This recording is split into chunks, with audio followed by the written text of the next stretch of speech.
Hi, today I'm going to share the pros and cons of paid and unpaid house sitting, and I'm going to show you here the structure of this video so that you can skip to what interests you.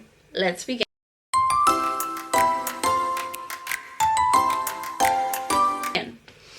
So let's begin with unpaid house sitting.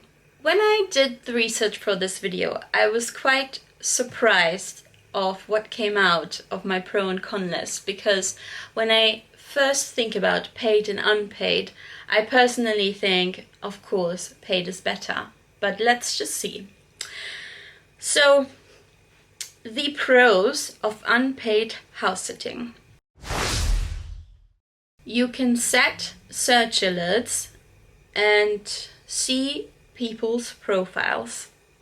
Hence, you can get a lot of information about the sit, and it gives you an idea whether it is the right fit for you. You can pick the area of where you want to go. You can pick very specific cities or areas. You can make friends through the website. You can pick a very low maintenance house sit where you have plenty of time to discover the area as well as taking good care of the animal. You can go to amazing places with the time that you have. You can organize yourself completely because you can go on a website and search exactly for the dates that you want. The cons are: you are not paid, you have to pay for your own transport, and that's it. So not too many cons. Now let's look at paid house sitting.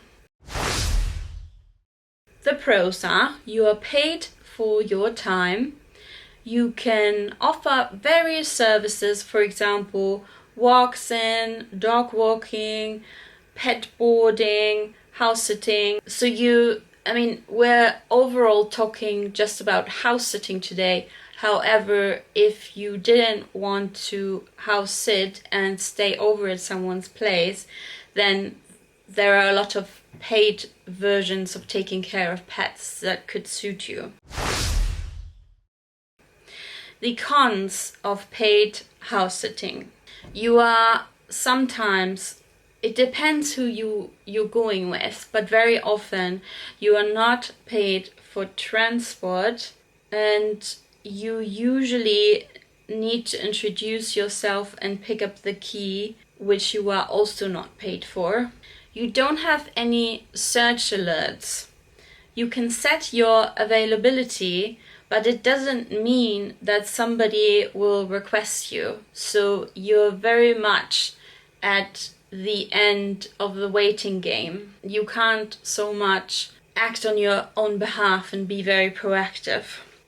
People mostly request you with not much notice, and they want the exact dates, and mostly only for public holidays. So I've had the experience that most of the paid sitting or walk-ins are around Christmas and Easter and maybe other bank holidays. That doesn't mean that the rest of the year nothing goes around. Also the summer, a lot of people request that sort of service. However, in between there isn't so much.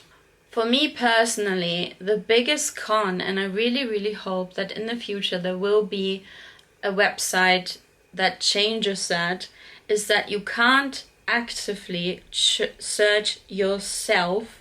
And then the other point that really gets me is that pet owners do not need to fill in a profile.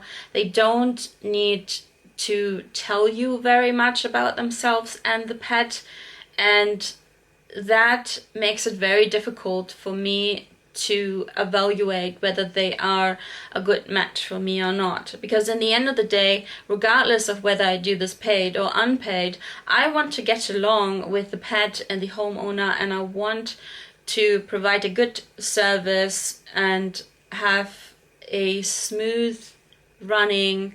But it's very difficult when you know nothing about the person who wants to hire you. The other con for paid sitting or walk-ins is that most of the time, because people mostly will book walk-in services, is that it means that you can only work for people who live in very close proximity to you, which makes the circle of customers that you can serve very small.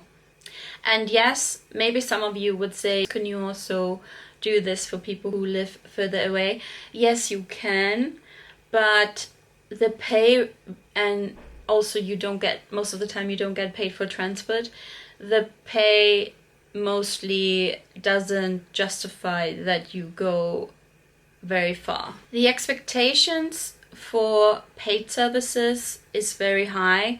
So if you are booked for a walk in, let's say to feed a cat, what it usually entails is, let's say it's an indoor cat, that you come in, you play with the cat, you clean the cat litter, you give the cat some food, and you send the owner some photos and or videos. And the service in itself is supposed to be 20 minutes long, although they say you can stay longer. But the problem that I found with this is that I always ended up staying longer because I felt sorry for the pet that only saw somebody for 20 minutes a day. So I always stayed about 40 minutes, sometimes an hour. I mean, you really have to plan pretty much an hour for this. I would say, unless you are happy just to stick to the 20 minutes and just quickly go through what you have to do and then pop out again. But I have too big of a pet heart to do that.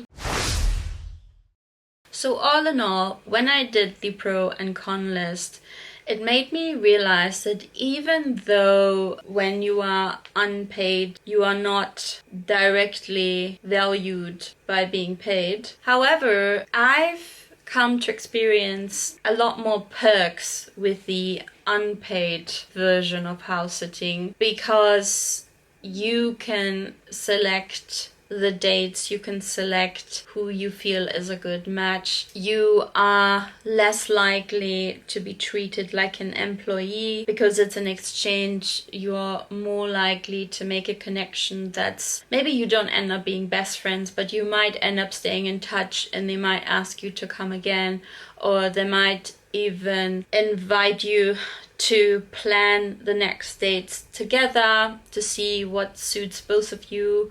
If it's a destination that you don't live at, you may be able to go again even when they're there and stay there a night or two. I realize there's actually a lot of benefit that comes with the unpaid version of house sitting. So I hope you enjoyed today's video. Give it a thumbs up if you did, and then subscribe for more videos to come.